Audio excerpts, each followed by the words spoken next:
Hi, I'm Craig, and this is my video on my 66 Mustang.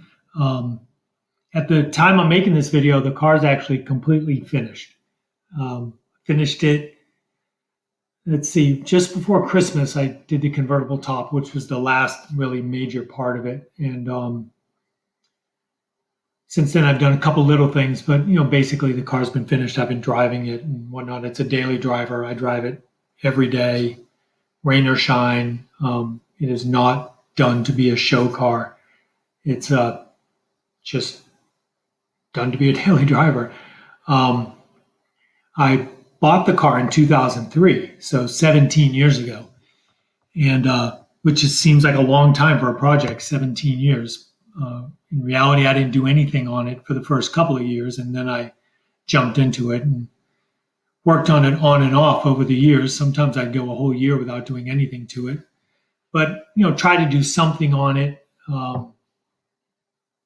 Often, like would have some sort of project on the car going on all the time. Had two daughters that went through elementary school, middle school, high school, and college, all during the life of this project, and graduate school, all during the life of this project, and have a wife who's got a busy life also. So, it makes sense that it would take a long time. Like I think if you're going to do this type of project and you want to keep your kids happy and keep your wife happy, and you're doing it just for yourself in your own house, like in your own garage, it probably belongs at the bottom of the list. And just about everything else is more important than working on the car, and that's fine. That's the way it probably should be. The beauty of it taking many, many, many years is that financially it's pretty painless. You spread the cost of the project over 17 years instead of over a year, and it doesn't feel nearly as bad. I would buy um, parts for the car, like when I saw a deal or I saw something online that I knew I would use in the car, I would go ahead and buy it, even though I wasn't anywhere near needing it, and I would just store it. Most of that worked out fine. Some of the things I ended up going the other direction on the car and had to resell those parts, or I might even still have some of them that still need to be sold. But it worked out fine. When I started the project, there wasn't a YouTube. This was a couple of years before YouTube even existed. So I just took a bunch of pictures, and then once YouTube became prevalent and people started uploading videos, and regular people were doing that sort of thing, I started making some video. And I wouldn't say once YouTube became prevalent, it was actually much after that. I was kind of slow to react to that. But at some point, I switched to just doing video. And while there's a venue, a place to show that video like YouTube, there's not really a good choice for showing pictures unless you just have your own website, and flipping through a bunch of pictures just kind of boring. So I thought I would take all my pictures from the start of the project up until relatively recently, but certainly up until the time that I started making videos, and I'd kind of put them all together in one video and go through them and explain what the pictures are and kind of explain how I got from the start of this deal to where I am today. I've got a handful, like maybe 40 other videos on YouTube that are all car related, and I'm gonna upload a thumbnail for every video so that I can put like video number one, number two, number three, and try to put them in order.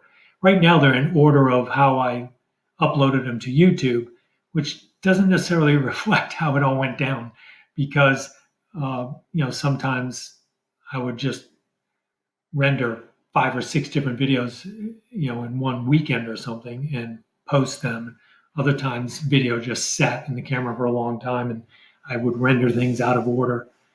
So hopefully that'll help at least drive people on the right path as far as following the deal from start to finish. But we'll get started. Show you the car, what it looked like when I first bought it. So that was January of 2003. And this is the 1966 convertible Mustang. I bought it locally in Burlington, so just an hour from here. It was a mess. I wanted a project car, and I wanted a car that would require me to get involved like in every discipline associated with restoring a car from start to finish. And that's one thing to note, that one of my criteria was I didn't want anybody else working on the car. I didn't want to farm out any of the work to anybody. In the end, there's only two things that somebody else got involved in. I bought a rear end that was too wide for the car, and I had a machine shop narrow it. And the other thing is I used 2007 Mustang interior. So my seats are from a 2007 Mustang. And in order to get it all to match, I built door panels, like designed and made my own door panels, my own center console, and I took the quarter trim panels, which are back here. I got rid of the ashtray that's built into those and got rid of the hole for the window crank. And I took those pieces and took them to an upholsterer and had him recover them to match the seats.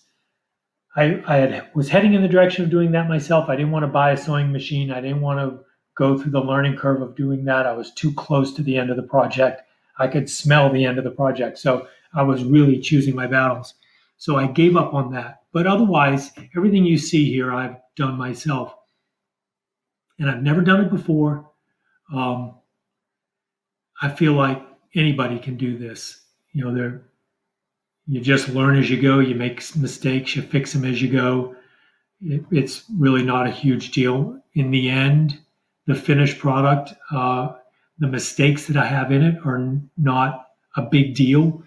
There's certainly no structural mistakes to it, and the cosmetic ones are small and they're fine. Anybody that points them out, I can say, well, I did it all myself. So show me your car that you did all by yourself, and then we'll talk. So anyway, like I said, this is 2003.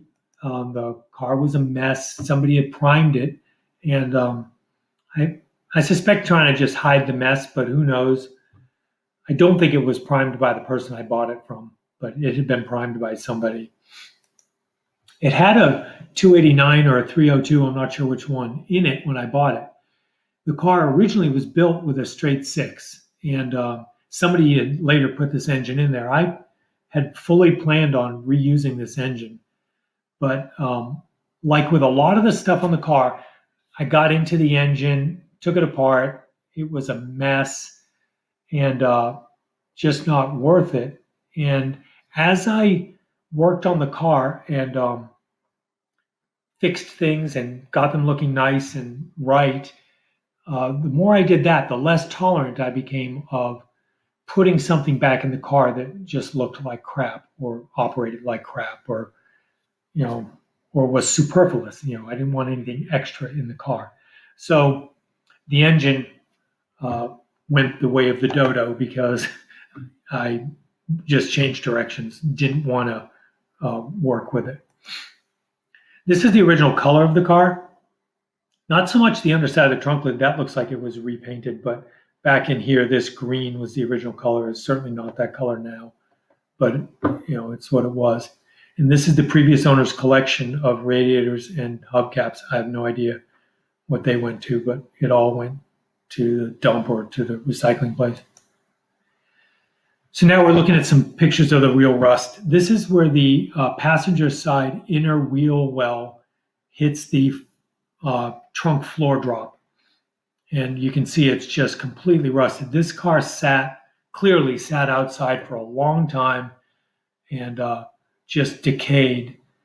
And it looked to me like it sat in a field. If you look at the underside of the car, the amount of rust and scale underneath the car implies that there was grass and stuff growing up in there and just a constant source of moisture for the underside of the car.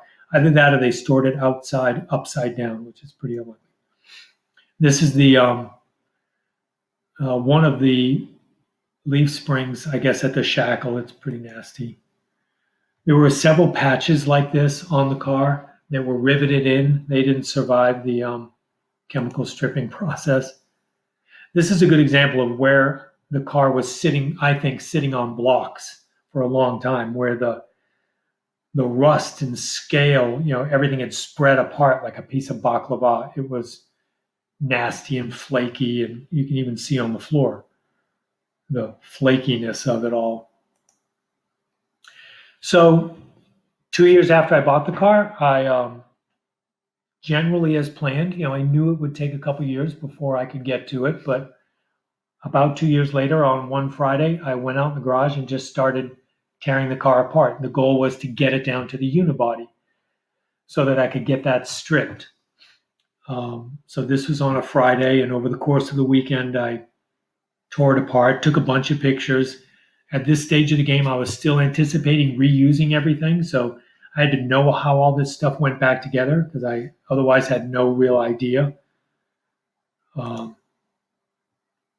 This is where the back seats would be, just showing you more of the absolute mess that was the car.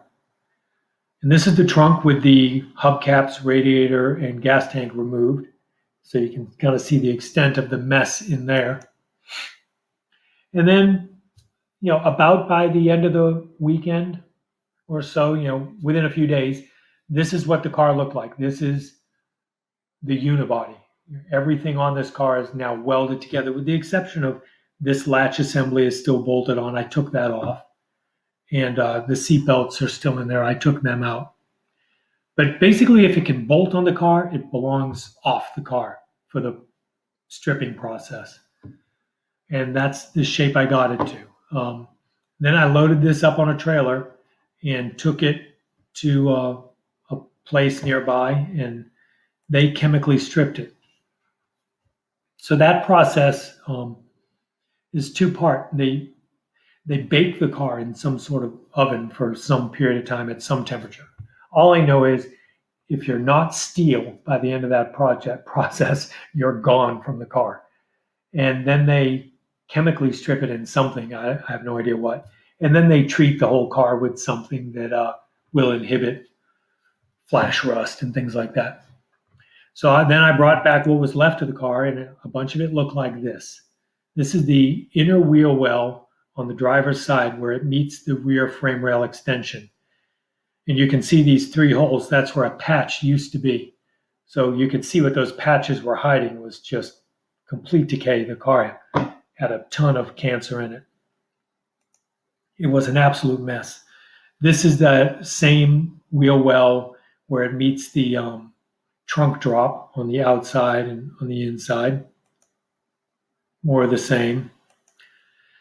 And then I removed the left quarter panel and just began the process of cutting and welding and grinding and cutting and welding and grinding. And I did that ad nauseum for what seemed like forever.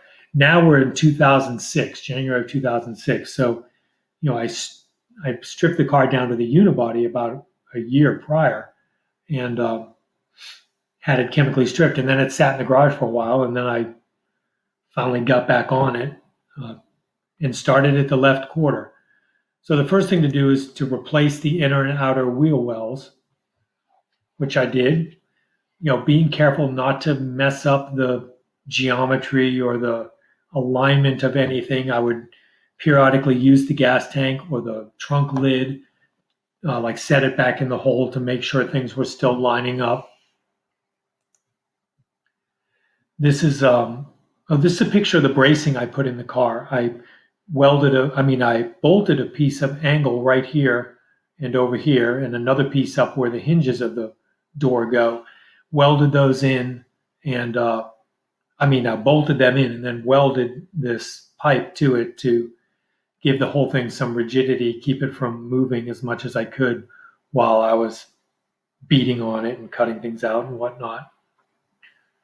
It's important to note also, before I forget, that when I brought the car to get it chemically stripped, I also brought the doors, the hood, the trunk lid.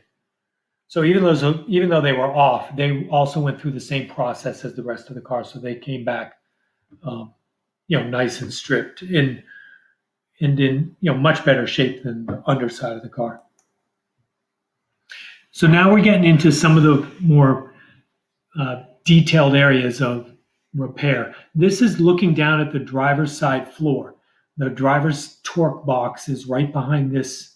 This is a part of the floor extension. So the torque box is there, and the frame rail extension is sitting right under here. It comes back to somewhere in here.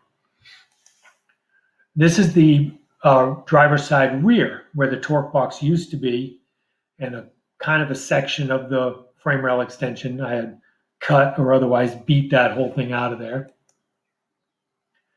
And now we're looking back at where that fender was, quarter panel was removed, where I've welded in the new inner and outer wheel well. This piece right here is pretty important. This is the gutter system for the convertible top. So any rain that makes its way down the back of the convertible top and gets between the window or top material and the trim, it ends up in that gutter. Then it ultimately comes down here, drips into here, down through one of these drains into the rocker panel and through a little drain hole in the bottom back of the rocker panel. And I bought some Flex Seal, like a little quart of Flex Seal and some disposable brushes. And when I was doing the convertible top, I put Flex Seal in that entire gutter system and all inside here. With the window regulator out, I could reach in there and get most of it. I also did the inside bottoms of both of my doors. You don't consider those things to be out in the weather, but they really are. Rain that comes down the window ends up inside your door. And there are drains in the bottom of the door, but the Flex Seal just helps protect all the metal so that the water makes its way out, or if it does pond in there, it dries up before ever doing any damage to any metal. This is the driver's side top of the wheel wells. And this picture's in there because at the time, I didn't know that they made a convertible wheel well, which is different than a hardtop wheel well. This picture is a hardtop wheel well.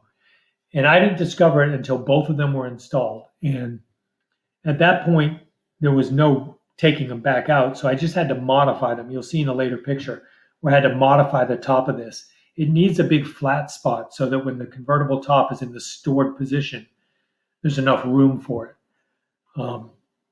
So if I did it again, I would know.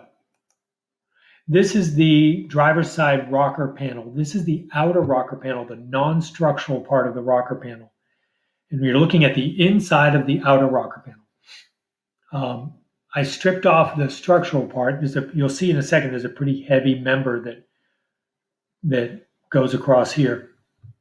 I removed that, and then I cleaned up that whole area and sealed it with a product called, I think it's Master Coat is the name of it. I can't remember, but it's a product designed just for painting bare or rust-laden metal, and it absolutely will prevent rust in the future. And you just put it on with a brush. It's really simple. I also painted the back side of the new rocker, the inner rocker, before assembling it. And that's what that stuff looks like. It goes on, a little bit rough because you're doing it with a brush, but it's okay. This is an area that's about to get sealed up. We'll never see the light of day again. But I just thought, since it's open, I might as well do my best to protect it. And then that's the new inner rocker panel installed, welded in, along with the torque box and the frame rail extension. And the combination of all that is what gives this whole thing its strength. Another picture of that torque box and the frame rail extension. And then this is the left quarter, basically ready to seal back up. I painted everything on the inside. I think I used an epoxy primer and then some sort of paint, or I might just left it epoxy primer. I can't remember, but I sealed it up. It's, again, like the rocker. It's never going to see the light of day again, but it's more protected than it probably was from the factory. So that's kind of nice. Another picture of the top of that area. This is the passenger side torque box and its frame rail extension. And then this is looking down, if you're as if you're standing on the back seat, looking down into the trunk. Um, the these trunk drops, or what they call this piece and this piece. I think they're called, yeah, they are called trunk drops or trunk floor drops or whatever. Anyway, I installed them. This piece right here was original, so I would use it and the holes in it that lined up with the gas tank holes in order to set the position of this and this, just to make sure I wasn't making that thing too small or too big or out of square or otherwise goofing it up. The gas tank was really helpful in aligning all of that. And in the end, it all worked out really well. This is the driver's side front torque box and frame rail extension, and then the passenger side front torque box and its frame rail extension.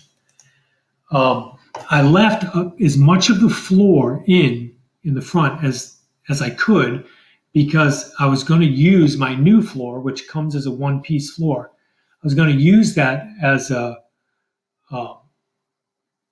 kind of pattern for determining where to cut this. Same within the back. I left as much of this raggedy stuff in there until I got the new floor in order to determine what to cut away. And when you look at this, you think, there's no way this was worth it. And if you were paying somebody to do this, there's no way this would be worth it. But the parts are all very reasonably priced. And, the whole floor, for example, is, I think, like $580 or $600. And it's one piece. And it's very simple to install. You just have to make sure you have the room for it. And you trim it a little bit, and it goes in very easily. In my case, I spent remarkably little amount of money on all of this stuff. I spent a lot of time, but I wanted the exercise of learning how to do it. I went from not knowing much about any of this to literally knowing everything about all of this, and all in the course of one project. Now, I stretched it out over many years. I probably could have had the same amount of learning if I did it in a year or two. Difference is the financial pain associated with that. But I don't regret doing it. Even now, I look back and sometimes I think, man, that was a mess. I can't believe I did that. But I never think that was a mess. I should have started with a better car. I don't think that at all. I think you can start with the crappiest of cars and end up with something really nice.